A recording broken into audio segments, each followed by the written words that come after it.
Assalamualaikum warahmatullahi wabarakatuh. Jadi langsung saja saya akan menjelaskan tentang pemilihan model terbaik, yaitu dengan kriteria MSE. Jadi dari tabel sebelumnya dapat kita lihat model terbaik linear terbaik dengan kriteria MSE adalah sebagai berikut.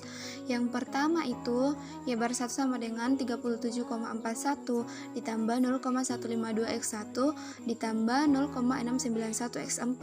Jadi maksudnya ini adalah untuk setiap penambahan 1 I per min flow bottom maka akan menambahkan basis wake sebesar 0,152. Kemudian setiap penambahan 1 M per min speed maka menambahkan basis wake sebesar 0,691.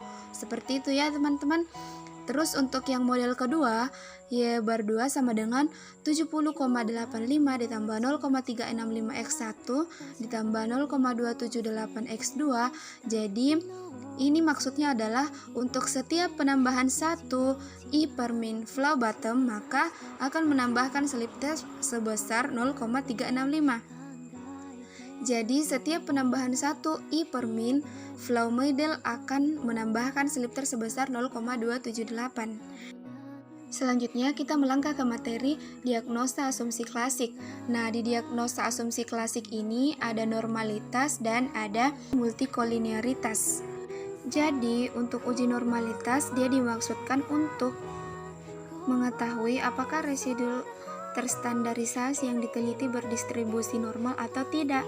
Jadi ada beberapa cara untuk mendeteksi hal tersebut. Jadi yang pertama itu kita dapat lihat dengan gambar. Jadi jika kurva regression residual terstandarisasi membentuk gambar lonceng itu ya. Terus yang kedua dengan angka.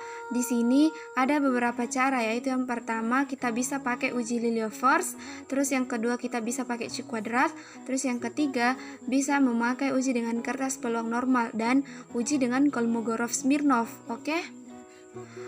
Kemudian uji normalitas dapat dilakukan secara univariate dan multivariate. Kalau untuk univariate dilakukan dengan menguji normalitas pada semua variabel yang akan dianalisis, dan untuk multivariate dilakukan dengan menguji normalitas pada nilai residual yang telah distandarisasi. Baik, selanjutnya kita melangkah ke multikolinearitas. Uji multikolinearitas berarti terjadi korelasi yang kuat atau hampir sempurna antar variabel bebas. Oke, jadi tepatnya multikolinearitas berkenaan dengan terdapatnya lebih dari satu hubungan linear pasti, dan istilah kolinearitas berkenaan dengan terdapatnya suatu hubungan linear. Jadi untuk cara mendeteksi ini kita bisa yang pertama dengan melihat koefisien korelasi antar variabel bebas. Jadi jika koefisien korelasi antar variabel bebas lebih besar sama dengan 0,7, maka terjadilah yang namanya multikolinear.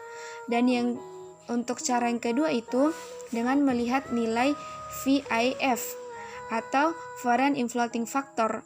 Jadi jika nilai VIF lebih kecil sama dengan 10, maka tidak terjadi yang namanya multikolinear. Oke, jadi itu ada dua cara untuk mendeteksi apakah ini multikolinearitas atau enggak.